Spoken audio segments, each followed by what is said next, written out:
না আমাদের ঢাকায় মোবাইল কান্দে, আপনাদের এলাকায় মোবাইল কান্দে ভাই? কাঁদে। আমাদের ঢাকায় মোবাইল কাঁদে, যেই 10%-এর নিচে চার্জ চলে যায় মোবাইল পকেটের মধ্যে থেকে কত কত কত কত কত কত কত কত কত কত কথা বলেন না। তার মানে কি চার্জ দাও, আমার চার্জ শেষ। একটা মানুষ প্রত্যেক দিন আর তার চোখ দিয়ে 22,000 বার পলক ফেলে, জীবনে কোনোদিন চার্জ দেওয়া লাগলো না, চার্জার খোঁজা লাগলো না। আমার আল্লাহ বলছেন, বান্দা তুই কি তারপরেও আমার শাকের বান্দা হবি না? আল্লাহ রাব্বুল আমিন বলছেন, ওয়ায়াকুলুল্লাযীনা কাফারু লাউলা উনজিলা আলাইহি আয়াতুম মির রাব্বিহি কুল ইন্নাল্লাহা ইউদিল্লু মান ইয়াশা ওয়া ইয়াহদি ইলাইহি মান আনাব।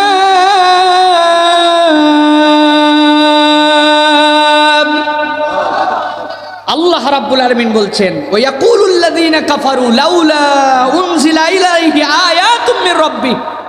যারা কাফের মুশরিক, আল্লাহ মানে না, ওদের চরিত্র হচ্ছে যখনই আল্লাহর পক্ষ থেকে কিছু অবতীর্ণ হয় গুনে না। কিন্তু আল্লাহ বলছেন, ইন্নাল্লাহা ইউদিল্লু মান ইয়াশা ওয়া ইয়াহদি, আল্লাহ যাকে ইচ্ছা পদভ্রষ্ট করে দেন, ওয়া ইয়াহদি ইলাইহি মান আনাব, আর আল্লাহ তাকেই হেদায়েত দেন যার দিলটা আল্লাহমুখী। সুবহানাল্লাহ বিহামদিহি। রব্বুল আলামিন, আমি গুনাহ করে ফেলছি, আমার ভুল হয়ে গেছে আল্লাহ, আমি অনেক দিন নামাজ পড়ি নাই, আমি মিথ্যা কথা বলে বসছি। আল্লাহ রব্বুল আলামিন, আমার অপরাধের শেষ নাই, কিন্তু আমার জায়গাটা তো তোমার কাছে আল্লাহ। আমি ড্যাম কেয়ার হয়ে যাই নাই, আমি কাফের হয়ে যাই নাই, আমি তোমার পাপ করতে করতে রব্বুল আলামিন পাপের উপরে ইস্তেকামত হয়ে যায় নাই। ফিরতে হলে তোমার কাছেই ফিরতে হবে, আসতে হলে তোমার কাছে আসতে হবে। আল্লাহ বলছেন, কোনো একটা বান্দার হৃদয় যদি একবার এরকম হয়, যখনই তার মনে হবে আমার আল্লাহ ছাড়া বাঁচার উপায় নাই, ফিরতে হলে আল্লাহর কাছেই ফিরতে হবে, ওই দিল নিয়ে আল্লাহর কাছে একবার যদি কেউ হাত তুলে দেয়, আল্লাহ ওই বান্দার অতীতের সব গুনাহ খাতা মাফ করে দেন। আমার নবীজি বলছেন, ও দুনিয়ার মানুষ শোনো, এক ব্যক্তি 7 দিনের খাদ্য নিয়ে মরুপথ পাড়ি দেওয়ার জন্য একটা উটের পিঠে করে মরুভূমি পার হচ্ছে। মরুভূমি পার হতে হতে 3 দিনের রাস্তা পেরিয়ে গেছে, যাওয়ার পরে একটা গাছের নিচে উটটাকে বেঁধেছে, বাঁধার পরে একটু বিশ্রাম করার জন্য শুয়ে পড়েছে। হঠাৎ করে উঠেছে, উঠার পরে দেখে উটও নাই, খাওয়ারও নাই। 3 দিনের রাস্তা পিছনে গেছে, যাওয়ার উপায় নাই, সামনের দিকের 3 দিনের যাওয়ার উপায় নাই। নিশ্চিত হয়ে গেছে যে উট পালায় যায়, ওই উট আর ফেরত আসে না, মরণ ছাড়া কোনো উপায় নাই। চিন্তা করতে করতে আবার ওই ব্যক্তি ঘুমায় গেছে। খানিকক্ষণ পরে দেখে ঘুম থেকে উঠে তার উট খাবার নিয়ে আবার তার সামনে হাজির হয়ে গেছে। ওই বান্দা এত খুশি হয়েছে, আমার নবী বলছেন, আবেগের অতিশয্যের সাথে সাথে বলছে, আই আল্লাহ তুই আমার গোলাম আর আমি তোর মনিব। এত খুশি হয়ে গেছে সে, উল্টায় ফেলছে। আল্লাহরে বলবে মনিব, নিজেরে গোলাম না বলে বলছে আল্লাহ তুই গোলাম আমি মনিব। আল্লাহর নবী বলছেন, হারানো উট পেয়ে উটের মালিক যতদূর খুশি হয়, কোনো বান্দা যদি একবার তওবার হালত নিয়ে আল্লাহর দিকে ফেরত আসে, আল্লাহ রাব্বুল আলামিন হারানো বান্দা পেয়ে এর থেকে বেশি খুশি হয়ে যায়। হযরত আবু বকর সিদ্দিক এমনি আবু বকর হলেন না, নাম তার ছিল উম্মুল খাইর, আর তার নাম আবু বকর। কিন্তু কেমনে সিদ্দিক হয়ে গেলেন? আল্লাহ নবী মেরাজ থেকে আসলেন, ঘটনা শোনানোর জন্য নয়, বোঝানোর জন্য বলছি, ভালো করে বোঝেন। মেরাজ থেকে আল্লাহ নবী আসলেন, আসার পরে রাসূলুল্লাহ সাল্লাল্লাহু আলাইহি সাল্লাম খানায় কাবার চত্বরে বললেন, গতকালকে আল্লাহ আমাকে বাইতুল মুকাদ্দাস ভ্রমণ করাইছেন, সেখান থেকে আমাকে সিদরাতুল মুনতাহায় নিয়ে গেছেন। আবু জেহেল আল্লাহর নবীর হাত ধরে ফেলছে, বলে কি উল্টা পাল্টা, এতদিন পর্যন্ত তো কোনো রকম মিথ্যুক বলা যায় নাই মুহাম্মদ সাল্লাল্লাহু আলাইহি ওয়াসাল্লামকে, আজকে প্রমাণ পেয়ে গেছি উল্টা পাল্টা কথা বলে। যেখানে আমাদের উট নিয়ে আমাদের ঘোড়া নিয়ে যেতে 7 দিন লাগে, সেখানে সে নাকি বাইতুল মুকাদ্দাসে খালি যাই নাই, ফজরের আগে আবার ঘুরে আইছে। আল্লাহ নবীর হাত ধরছে, ধরে খানায় কাবার সামনে নিয়ে যায়, বলছে এখন তো লোকজন বেশি নাই, ফজরের পর লোকজন যদি নিয়ে আসি তাহলে কি কথা ঘুরায় ফেলবে নাকি? নবীজি বলছেন, কোনোদিন কথা ঘুরায় নাই, মুহাম্মদ সাল্লাল্লাহু আলাইহি ওয়াসাল্লাম যা সত্য তাই বলেছে। দেরি করে নাই, আবু জেহেল দৌড়ায় আবু বকর রাদিয়াল্লাহু তাআলা আনহুর বাড়িতে চলে গেছে। যাওয়ার পর আবু বকর সিদ্দিক রাদিয়াল্লাহু তাআলা আনহুকে ধরে নিয়ে আসছে। আসার পরে টানতে টানতে নিয়ে এসে বলছে, এতদিন পর্যন্ত মুহাম্মদ উল্টাপাল্টা বলে প্রমাণ দিতে পারি না, আজকে প্রমাণ পেয়ে গেছি। কি প্রমাণ? দেখো কি বলে মুহাম্মদ সাল্লাল্লাহু আলাইহি সাল্লাম, কি বলো গতকালকে কি ঘটছে সংক্ষেপে বলতেছি। আল্লাহ নবী বলছেন, সুবহানাল্লাযী আসরা বিআবদিহি লাইলাম মিনাল মাসজিদিল হারাম ইলাল মাসজিদিল আকসাল্লাযী বারাকনা হাওলা। আমার আল্লাহ আমাকে গতকালকে বাইতুল মুকাদ্দাসে নিয়ে গেছেন। থামো, আর বলা লাগবে না। এই মক্কার লোকেরা বলো, বাইতুল মুকাদ্দাসে জোরে জোরে ঘোড়া নিয়ে গেলে কয়দিন লাগে? বলে জোরে ঘোড়া নিয়ে গেলে কমসে কমে 4 দিন লাগে, আর যদি উট নিয়ে যায় বলে 7 দিন লাগে। মোহাম্মদ বলে কি গত রাত্রে যাইয়া আবার ঘুরে আসছে। এত বড় মিথ্যুক কেউ হতে পারে না? কে আবু বকর? এতদিন পর্যন্ত বলতে পারি না, আজকে বলো বলো তোমার সাথে মিথ্যা কথা বলে কিনা? আবু বকর রাদিয়াল্লাহু তাআলা বললেন, মক্কার লোক দাঁড়াও। সব লোক দাঁড়াইছে। আল্লাহ নবীর দিকে ঘুরে হযরত আবু বকর সিদ্দিক বললেন, ইয়া রাসূলুল্লাহ, ইয়া হাবিবাল্লাহ, আপনি যে কথাটা বলছেন, যে ঘটনাটা বলছেন, এটা কি স্বপ্নে না বাস্তবে? বলে না আবু বকর, আল্লাহ আমাকে সশরীরেই নিয়ে গেছেন, আবার আমাকে সশরীরে নিয়ে আসছেন। এটা আল্লাহর কুদরতে আমাকে আল্লাহ রাব্বুল আমিন মেরাজ ঘটাইছেন। আবু বকর সিদ্দিক এই কথা যখন শুনলেন, আপনার আমার মাথায় আজকে মঙ্গলে যাওয়ার কথা শুনে, চাঁদে যাওয়ার কথা শুনে কাজ করে তাও উপরের দিকে মানুষ যাইতে পারে। 1450 বছর আগে মক্কার সব লোককে সাক্ষী রেখে আবু বকর সিদ্দিক ঘুরে গেছেন খানায় কাবার দিকে। ঘুরে বলতেছেন, ও মক্কার লোকেরা সাক্ষী হয়ে যাও, ওয়াল্লাহি রব্বুল কাবা সাদ্দাকতা ইয়া রাসূলুল্লাহ, আমি কাবার রবকে সাক্ষী রেখে বলতেছি, আমার নবী মিথ্যা বলে নাই, আমার নবী যা বলেছে সত্য বলেছে। নবীজি সাল্লাল্লাহু আলাইহি সাল্লাম বললেন, আজকের থেকে আবু বকর সিদ্দিক আকবর হয়ে গেল। ওই আবু বকর সিদ্দিক রাদিয়াল্লাহু তাআলা আনহু হযরতে মিস্তাহ রাদিয়াল্লাহু তাআলা নামে একজন সাহাবী ছিলেন। নাম মনে রাখেন, মিস্তাহ। কি নাম বলেন? নাম কি? মিস্তাহ। বলেন। এমন গরিবের গরিব, ঈমান এনে ফেলছেন মক্কায়, কিন্তু বাজার করার ক্ষমতা নাই। আবু বকর গোপনে বাজারের খরচ দেয়, জামা কাপড় কিনে দেয়। একদিন বলছে, গোপনে এই বাহন দিয়ে দিলাম, মদিনায় চলে যাও, টাকা পয়সা এই পরিমাণ দিলাম, বাড়ি ঘর করে ওখানে থাকো। আবু বকর রাদিয়াল্লাহু তাআলার বৃত্তিতে উনি চলে। আবু বকর দিলে বাজার হয়, আবু বকর না দিলে মিস্তার বাজার হয় না। আল্লাহ নবী সাল্লাল্লাহু আলাইহি সাল্লাম মদিনায় অবস্থান করছেন। আবু বকর রাদিয়াল্লাহু তাআলা হযরত মিস্তাকে এই খাবার টাবার দেন, তাকে দেখভাল করেন, তার ভরণ পোষণ সব করেন। সকলেই জানেন হযরতে রাসূল আকরাম সাল্লাল্লাহু আলাইহি সাল্লামের সাথে হযরত আয়েশা রাদিয়াল্লাহু তাআলা একটা যুদ্ধে গেলেন।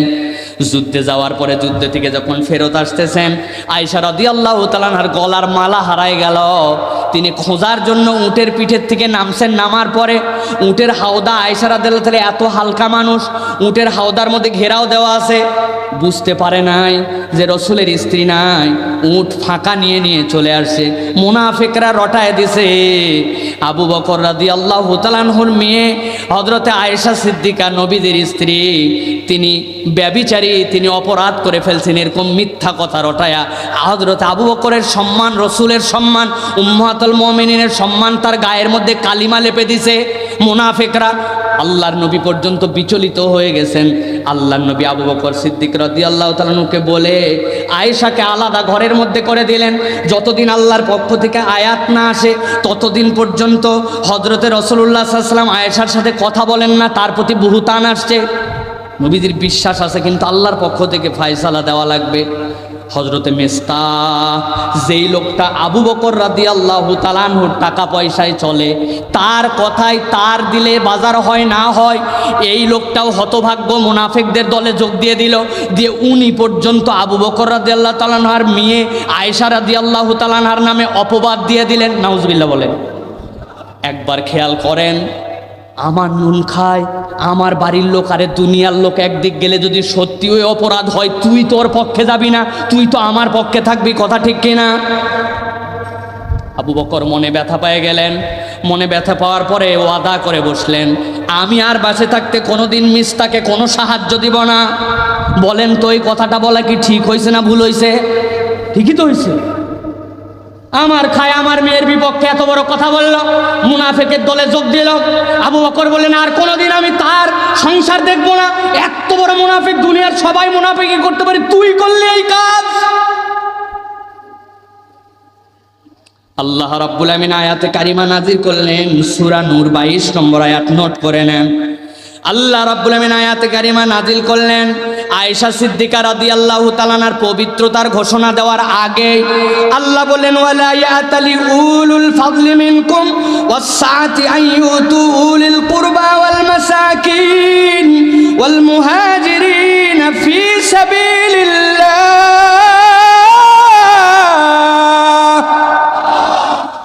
আল্লাহ রাব্বুল আমিন বললেন, ও আবু বকর সাবধান হয়ে যাও, সাবধান হয়ে যাও।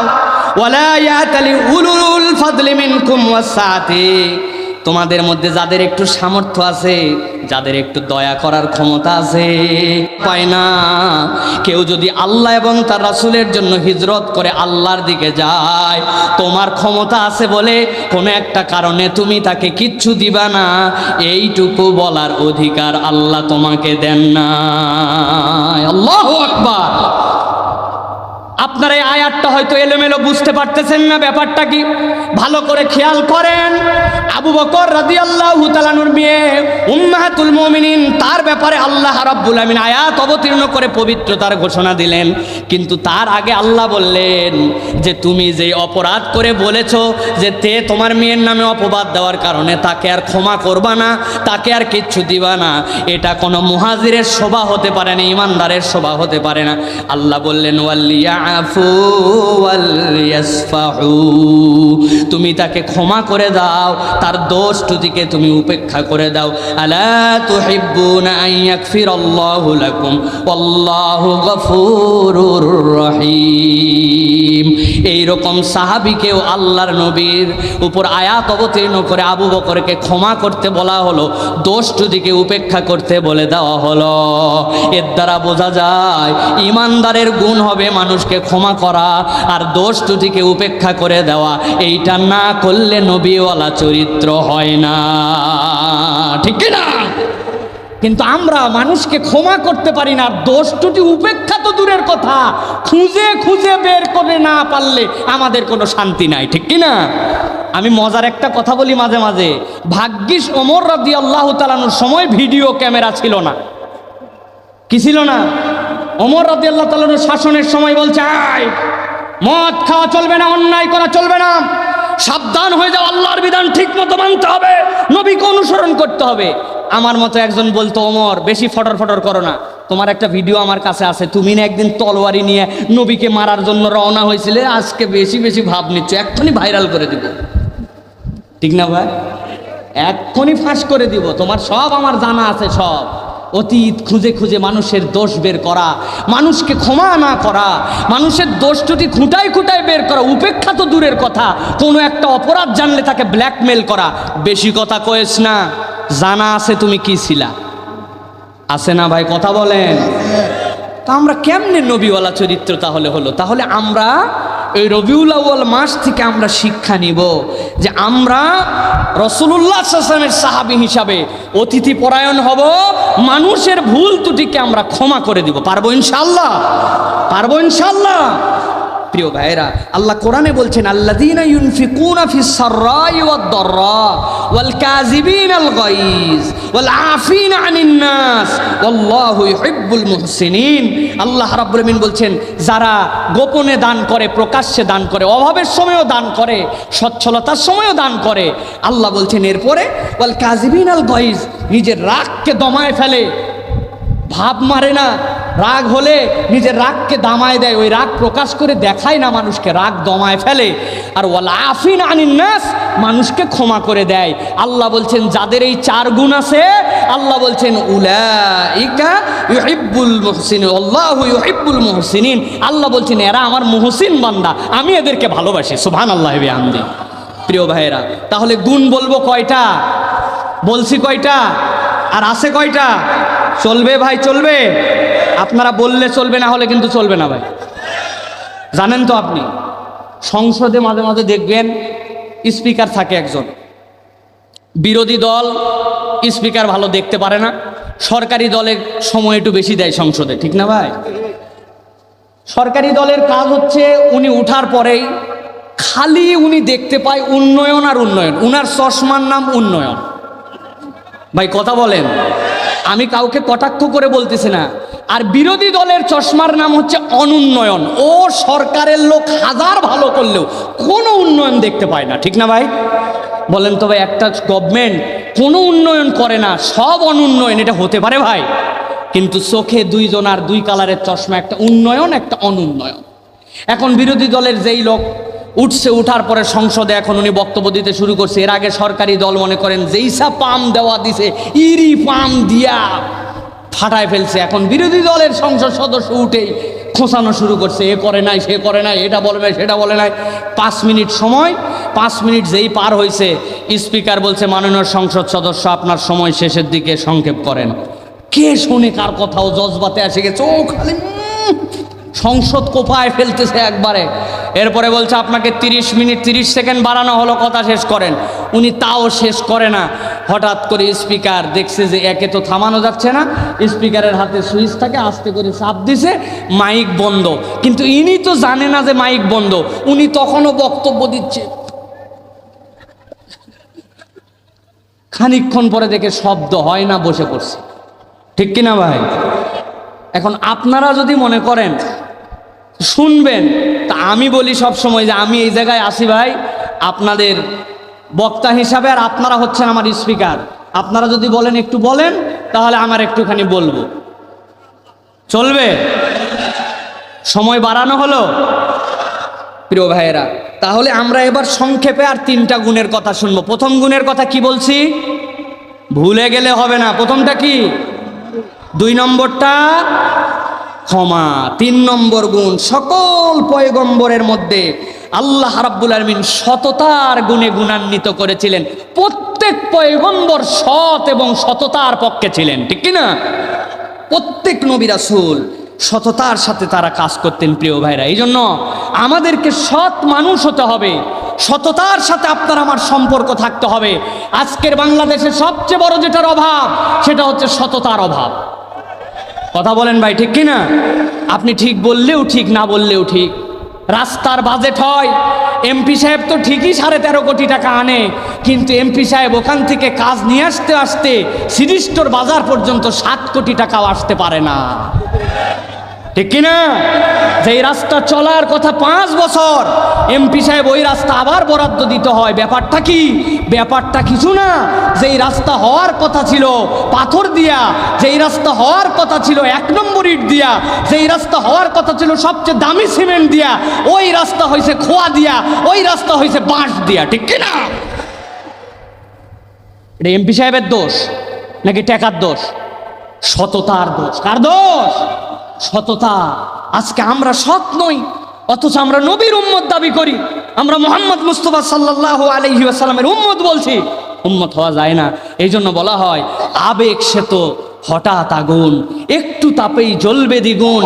সেই আবেগের মায়ায় পড়ে হয়তো জীবন দেওয়া যেতেও পারে, কিন্তু বিবেক দিয়ে কোরআনের শপথ নিয়ে আল্লাহর পথে চলা সহজ নয়, ঠিক কিনা?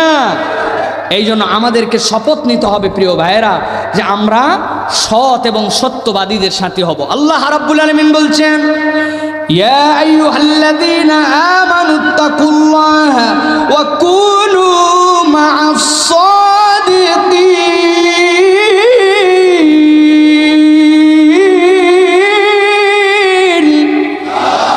আল্লাহ বলছেন, ও দুনিয়ার মানুষ, তোমরা সৎ এবং সত্যবাদীদের সাথে হও। একটা কথা বলবো ভাই, যদি রাগ না করেন, বলবো? যদি রাগ না করেন, আগেই বলে নিলাম, বলবো। আমরা কি সৎ এবং সত্যবাদীদের সাথী ভাই? আপনি বিচার করেন। আপনি বলতেছেন না আমি সৎ মানুষের সাথে না। আপনি আগে বলেন আমি সৎ মানুষ কিনা, আপনার আমার সাথে যে মিশতেছে সে সৎ কিনা, ঠিক কিনা? আমি নিজেই সৎ মানুষ হতে পারি নাই। বিড়িখোর একটা বন্ধু ম্যানেজ করছে। প্রথম দিন বিড়ি যখন ধরাইছে, খুক খুক করে কাশে, কাশতে কাশতে অবস্থা খারাপ, আমার থেকে ফাঁকে যায় বিড়ি খাবি। বিড়ি আমি সহ্য করতে পারি না। আল্লাহর কি কাম, 10 দিনের দিনে বিড়ি যেই না কিনে ধরাইছে, ও দূরের থেকে বলছে, দোস্ত আমি কিন্তু ফার্স্ট কল। ফার্স্ট কল মানে কি? তোর ঠোঁটের পরে বিড়ি আমার কাছে আসবে। তো বিড়িখোরের সাথে 10 দিন ঘুরলে কাশিওয়ালা বন্ধু বিড়িখোর হয়। ঠিক কিনা ভাই? আপনি যেই লোকটার সাথে আসরের নামাজ পড়ে আপনার মোড়ের দোকানে যে চা খেতে বসছেন, ও তো গীবত কমিটির সেক্রেটারিয়ার সভাপতি, আপনি ভালো হবেন কেমন করে?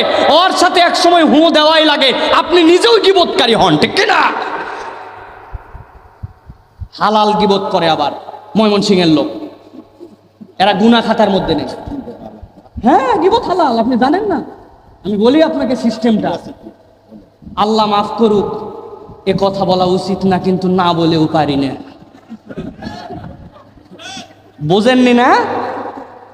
আল্লাহ মাফ করুক, এই কথা বলা উচিত না ভাই, কিন্তু না বলেও পারি না। হুজুরটা ভালো না ভাই, আছে না? কি সহি তরিকায় গীবত করে নিল। ওরে সুফি আগেই বলছে আল্লাহ মাফ করুক, কিন্তু আমি না বলেও পারি না, লোকটা ভালো না, উনি নাই, উনার পিছনে বলে দিল, আল্লাহরে ভূগোল বুঝায় দিল। হালাল গীবত আছে না ভাই? আছে না? আছে মানে কি? আমাদের কাছে এখন পেছনে কথা বলা, বিট লবণ ছাড়া লবণ খাওয়া যেতে পারে, কিন্তু দুইজন লোক এক জায়গায় হলে পিছনে কথা না বলে থাকা যায় না। সব আমল বরবাদ করে দিচ্ছে, সব আমল বরবাদ। আল্লাহ বলছেন আইয়ুহিব্বু আহাদুকুম আইয়াকুলা লাহমা আখিহি মাইতান ফাকারিহতুম। আপনার মায়ের পেটের একটা বাচ্চা হয়েছে, 6 মাসে মিসক্যারেজ হয়ে গেছে, বাচ্চাটা ডেলিভারি করে ভূমিষ্ঠ করে দিছে। আপনি বলছেন খবরদার, আমার মায়ের পেটের সন্তান ফেলে দিবেন না, ওটা আমাদেরকে দিবেন। বাড়িতে নিয়ে আসে কুটে সুন্দর করে কষি গোস্ত ভুনা করে কলিজা টলিজা মাখায়া আপনার মা সহ খাচ্ছেন। আমার মায়ের পেটেরই তো, আচ্ছা খাই আমরা সবাই, খাবেন?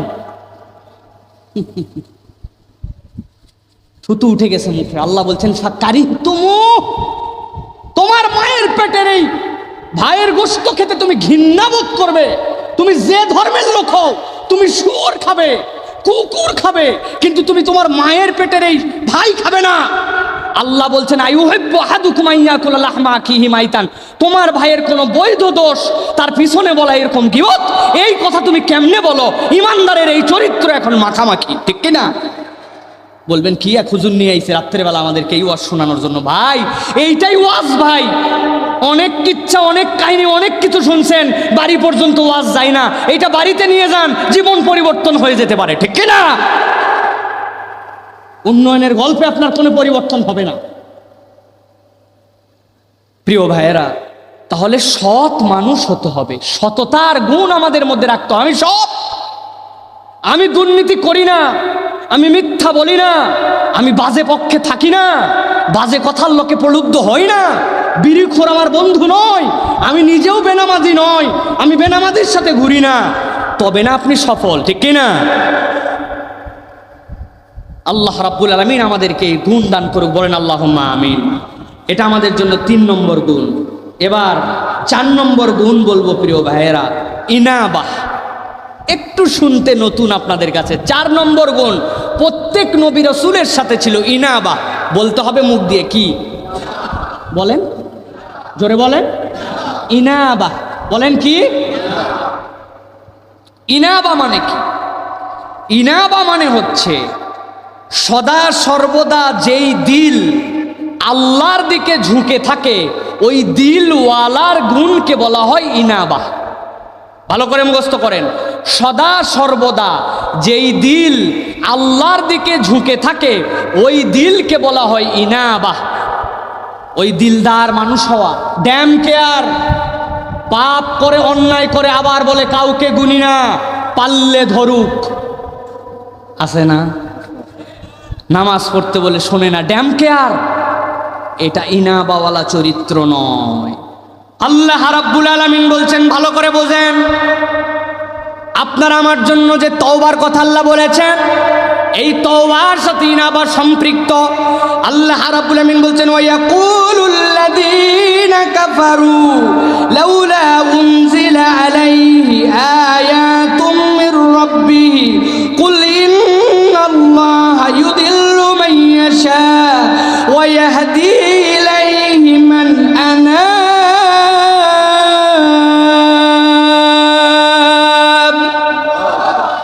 আল্লাহ রাব্বুল আলামিন বলছেন ওয়ায়াকুলুল লাযীনা কাফারু লাউলা উনজিলা ইলাইহি আয়াতুম মির রাব্বিহি।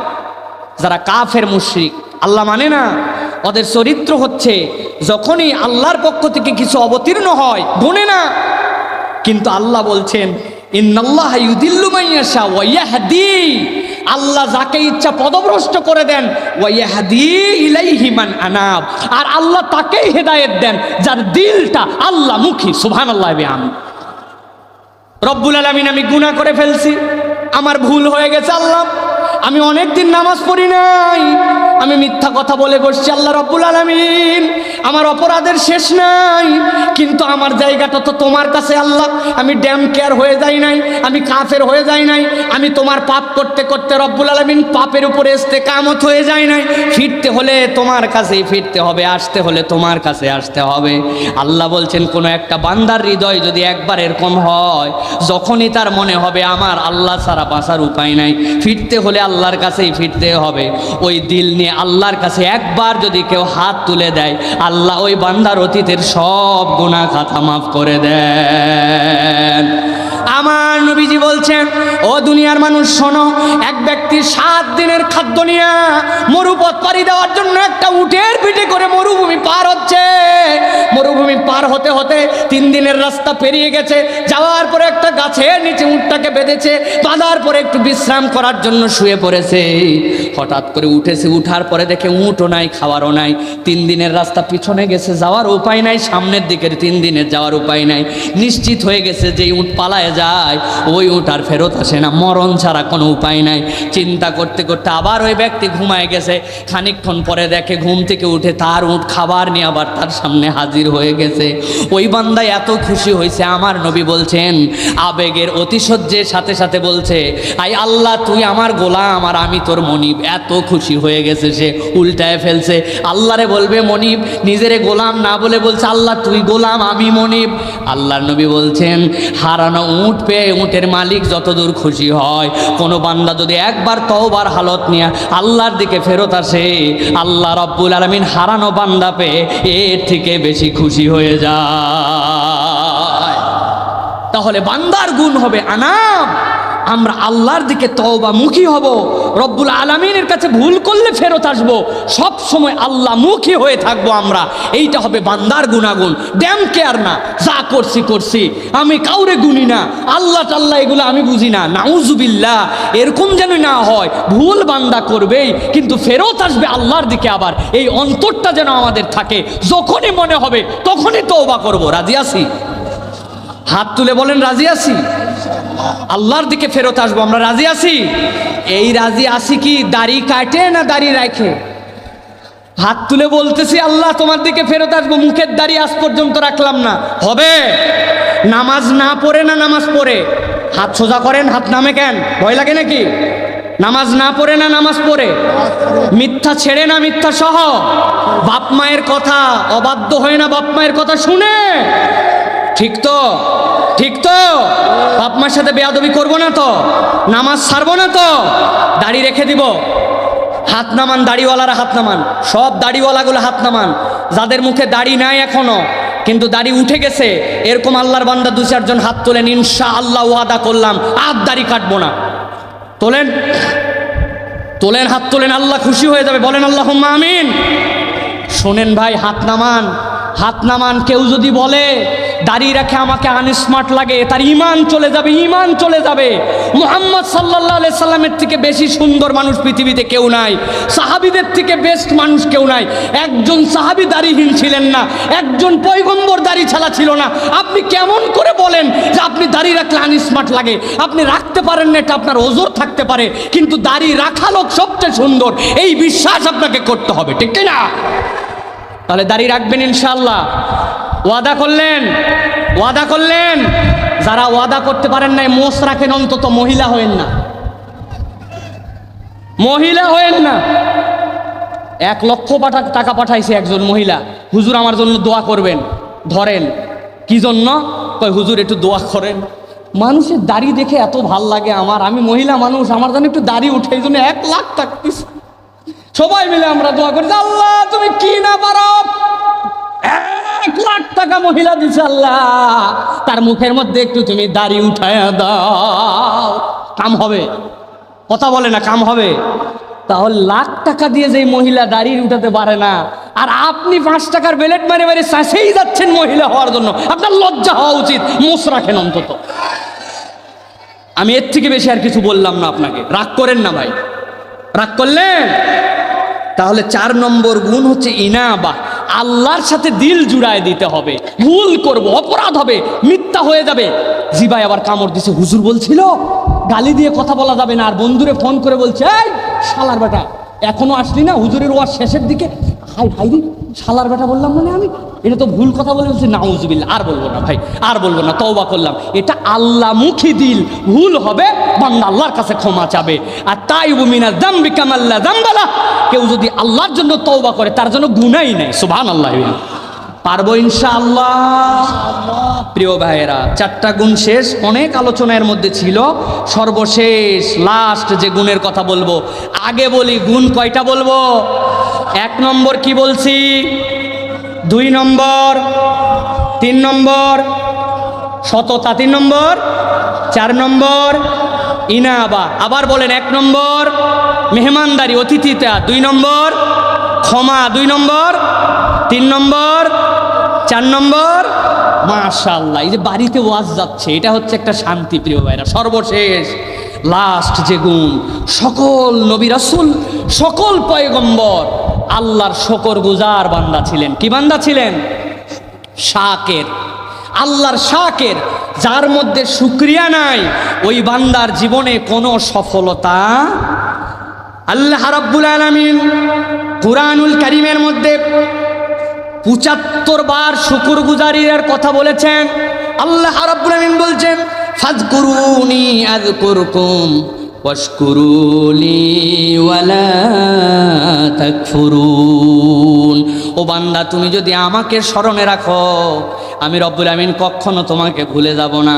আর আল্লাহ বলছেন, ওয়াশকুরুলি ওয়ালা তাকফুরুন, বান্দা তুমি আমার কৃতজ্ঞ বান্দা হয়ে যাও, কখনো অকৃতজ্ঞ হয়েও না। কিন্তু আজকের পৃথিবীতে আফসোস, এই মাঠের মধ্যে যেই লোকেরা এত কষ্ট করে রাত্রি 1টা পর্যন্ত বসে আছেন, যদি বলা হয় আল্লাহর কি কি নিয়ামত আপনার উপরে আছে, একটু গুনে গুনে বলেন তো, গুনতে শুরু করবে। আরে 1 নম্বর নিয়ামত, ইমানদারের ঘরে আসছি। 2 নম্বর, এই দিনপথ কোনো রকম ভালোই চলে যাচ্ছে, আসি আল্লাহর দয়ায়। 4 নম্বর, আর খুঁজে পায় না, আসে না ভাই।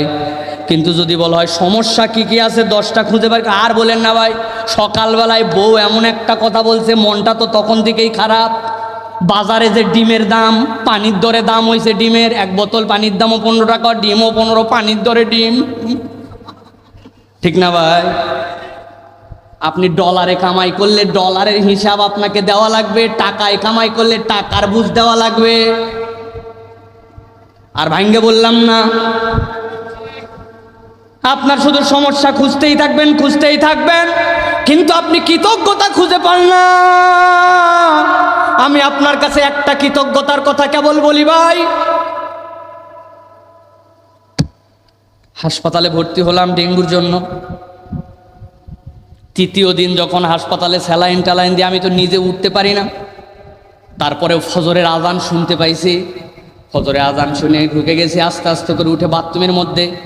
আল্লাহ সাক্ষী রাখে বলতেছি, এই কয়দিনের আগের ঘটনা, 7 দিন হয় নাই। বাথরুমের মধ্যে ঢোকার পরে আমার মাথা যখন চক্কর দিছে, দেওয়ার পরে 2 চোখে এমন অন্ধকার, আমি আর 5 মিনিট 2 চোখে কিছুই দেখি না।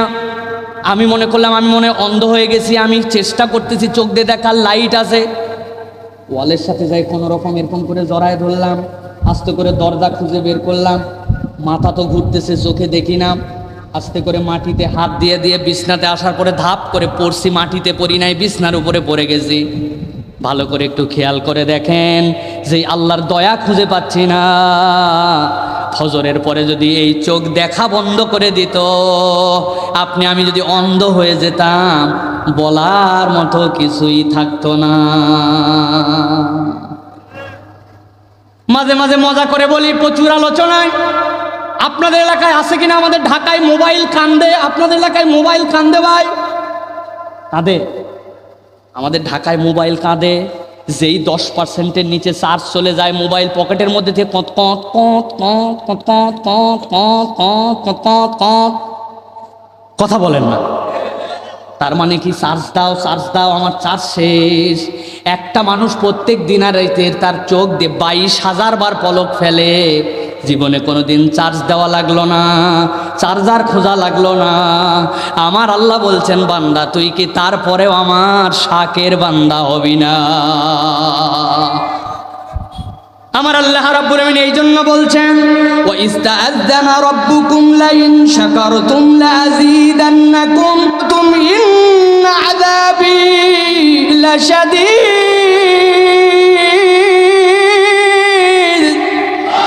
এ দুনিয়ার মানুষ, আমি আল্লাহ রাব্বুল আলামিন তোমাদের জন্য বললাম, ওয়া ইস্তাআযানা রাব্বুকুম লাইন শাকারতুম লাযীদান্নাকুম। আল্লাহর জন্য নুনের উপরে সকিলা লাগে না, আরবি যারা জানেন। আল্লাহ বলতেছেন, আমি আল্লাহ বললাম, আমার বান্দা তোমার জন্য তুমি যদি আমি রবের প্রতি শুকরগুজার হও, আমি আল্লাহ বাড়ায় দিব। ওয়ালা ইন কাফারতুম ইন্না আযাবি লাশাদীদ। আর বান্দা তুমি যদি কুফরি করো, আমি আল্লাহ বললাম নিশ্চয় আমার আযাব বড় ভয়াবহ। অতএব প্রিয় ভাইরা, আল্লাহর শুকরগুজার বান্দা হতে হবে, আল্লাহর প্রতি শাকির হতে হবে। আল্লাহ আপনাকে ঈমান দিয়েছেন। আল্লাহ আপনি আমাকে ভিক্ষুক বানান নাই, আমার হাতটা অল্প দেই কিন্তু উপরে আছে। আল্লাহ আপনি আমাকে লুলা বানায় দেন নাই। আল্লাহ আপনি আমাকে কিচ্ছু না দিলেও আপনি আমাকে অটো চয়েসে ঈমান দান করছেন। দুনিয়াতে মেসি বাড়ি কিনছে আমেরিকায় 118 কোটি টাকা দিয়া, অমুক প্লেয়ার বাড়ি কিনছে কোটি কোটি টাকার, ক্ষমতার দম্বে মোহে পাওয়ারে তাদের শেষ নাই। কিন্তু তাদের ঈমান ছাড়া কবরে যাওয়া আর আমার কিচ্ছু নাই ঈমান নিয়ে কবরে যাওয়া, বিশাল পার্থক্য। আমি জান্নাতি আর সে জাহান্নামী। আল্লাহ আপনি আমাকে জান্নাতি মানুষ বানাইছেন, এই কৃতজ্ঞতা আপনার মধ্যে থাকতে হবে, ঠিক কি না? এই জন্য প্রিয় ভাইয়েরা, শাকের বান্দা হতে হবে, আল্লাহ রাব্বুল আলামিনের কৃতজ্ঞ বান্দা হতে হবে। যার মধ্যে কৃতজ্ঞতা আছে তার মধ্যে সব গুণ অটোমেটিক চলে আসবে। আপনি কৃতজ্ঞ হলে আপনি আল্লাহর কাছে ফেরত আসার চেষ্টা করবেন। আপনি কৃতজ্ঞ হলে আপনি আল্লাহর কাছে সৎ থাকার চেষ্টা করবেন। আপনি কৃতজ্ঞ হলে যেই আল্লাহ হাজার অপরাধের পরেও আমাকে ধরে না, সেই বান্দা আমি কেমন করে মানুষকে মাফ না করে দেয়, অল্প একটু মানুষের দোষ কেমনে ধরে থাকি, আপনি ক্ষমা শিখে ফেলবেন। আর আপনি আল্লাহ রাব্বুল আলামিন যে নিয়ামত দিয়েছেন সেখান থেকে মানুষের জন্য খরচ করতে কুণ্ঠিত হবেন না। এইগুলা নবীওয়ালা গুণ। আল্লাহ আমাদেরকে এই গুণগুলা হৃদয়ে ধারণ করার তৌফিক দান করুক, বলেন আল্লাহুম্মা আমিন। এখন যেই গুণগুলা বললাম, এই গুণগুলা কোন ঔষধ খাইলে এই গুণগুলা আমাদের মধ্যে ঢুকে যাবে, এটা জানার দরকার আছে কি নাই? এমন একটা ঔষধ, যে ঔষধ খাইলে এই 5 গুণ আমাদের মধ্যে চলে আসবে, বলে দিব। এই কথা দিয়েই আমি শুরু করছি। কোরআন 4টা কাজ আপনাকে দিবে, কোরআনই প্রেসক্রিপশন, কোরআনই আপনার জন্য আল্লাহ রাব্বুল আলামিনের পক্ষ থেকে ফিটনেসের সার্টিফিকেট। কোরআন আপনার জন্য আলো আর কোরআন আপনার জন্য রহমত। আপনি যদি কোরআনওয়ালা হন, আপনার এই গুণ আল্লাহ ঢুকাবে। আর কোরআন থেকে দূরে সরে আপনি হাজার হাস্তায় বেড়াবেন, আপনার এই গুণ আপনার ভিতরে প্রপারলি আসবে। আল্লাহ আমাদেরকে বোঝার তৌফিক দান করুক, বলেন আল্লাহুম্মা আমিন।